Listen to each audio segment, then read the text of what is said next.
চিকন মোটা এগুলো আমি কখনোই সৌন্দর্যের তালিকায় আনি না। একটা সুন্দর মনের মানুষ কিন্তু আজীবন আমাদের স্মৃতিতে বেঁচে থাকে। মিডিয়া পলিটিক্সের কারণে, সিন্ডিকেটের কারণে আমার মাইন্ডও নেগেটিভ হয়ে যায় মাঝে মধ্যে। একদিন আমরা সবাই এক হতে পারবো, আকাশে চাঁদটা সবাই দেখতে পারবেন। আমার ব্যক্তিগত স্কিন কেয়ার খুবই সামান্য, কারণ বিভিন্ন প্রোডাক্ট রিভিউর কারণে আমাকে অনেক স্কিন কেয়ার করতে হয়। সো যখন আমি পার্সোনাল লাইফে স্কিন কেয়ার করি, খুবই মিনিমাম স্কিন কেয়ার করি, লাইক স্কিনটা ডিপ ক্লিন করা, জাস্ট একটা ময়েশ্চারাইজার অ্যাপ্লাই করা, এই তো দ্যাটস ইট। সৌন্দর্যটা ডেফিনেটলি কোনো এইজ, কোনো স্কিন বা কালো ফর্সা এরকম একদমই না, বা চিকন মোটা এগুলো আমি কখনোই সৌন্দর্যের তালিকায় আনি না। আমি মনে করি একটা মানুষের মন যদি সুন্দর হয়, সেটা সমগ্র পরিবেশে হাজার জনের মধ্যে থাকলেও সেই সুন্দর মনের মানুষটা সবার দৃষ্টি আকর্ষণ করবে।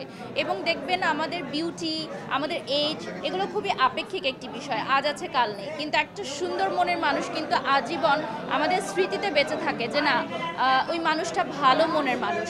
তো আমি বলবো এটাই সবচেয়ে বড় সৌন্দর্য, যে আপনার মনটা কত সুন্দর। একটু ডিফিকাল্ট। আমার যেরকম আগে আমি খুব পজিটিভ মাইন্ডেড ছিলাম, কিন্তু এখন মিডিয়া পলিটিক্সের কারণে, সিন্ডিকেটের কারণে আমার মাইন্ডও নেগেটিভ হয়ে যায় মাঝে মধ্যে। বাট আমি চেষ্টা করি সবসময় আমাকে পজিটিভ রাখতে, এবং আমি বিশ্বাস করি আমাদের মিডিয়ার এই পলিটিক্স এবং সিন্ডিকেট ভেঙে একদিন আমরা সবাই এক হতে পারবো।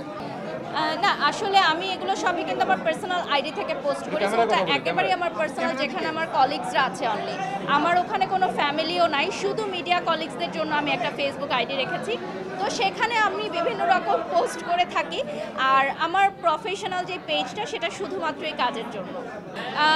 বেশ কিছু প্রজেক্ট নিয়ে যাচ্ছি, আমি ইন্টারন্যাশনালি কিছু কাজ করার চেষ্টা করছি। বাংলাদেশে তো অনেক ব্র্যান্ডের সাথেই কাজ হয়েছে, সো ইন্টারন্যাশনাল কিছু কাজের কথা চলছে।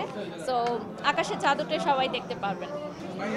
আজকে আমরা সবাই স্যাভের গ্র্যান্ড লঞ্চিংয়ে এসেছি। এটি সৌন্দর্য প্রসাধনী এবং স্কিন কেয়ারের একটা কোম্পানি, যেটা আসলে আমাদের মেয়েদের এবং ছেলেদের লাইফস্টাইলের সাথে অতপ্রতভাবে জড়িত। এবং এখন তো মানুষ অনেক স্কিন কেয়ার সচেতন, যেটা আসলে আগে ছিল না। এখন 2024-এ অলমোস্ট শেষ।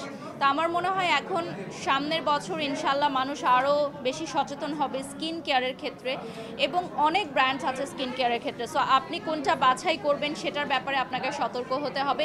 যেহেতু স্যাভে অলরেডি একটি পরীক্ষিত ব্র্যান্ড, ওরা ইন্টারন্যাশনাল মার্কেটে অনেক পপুলার, সো ওরা বাংলাদেশে লঞ্চ হচ্ছে।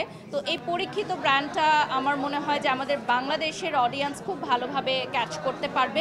এবং আমি নিজে যেহেতু ওদের স্যাম্পল ইউজ করেছি, যেহেতু আমি ওদের অফিসিয়াল ব্র্যান্ড প্রমোটার হিসেবে সাইন আপ হয়েছি, সো ওদের প্রোডাক্ট আমি অনেক মাস আগে ব্যবহার করেছি এবং আমার কাছে ভীষণ ভালো লেগেছে। এবং আমি ওদেরকে একটা কথাই বলেছি যে আপনাদের কোনো প্রমোশন দরকার হবে না, যারা একবার ইউজ করবে তারা বারবার পারচেস করবে। খুবই ভালো মানের পণ্য।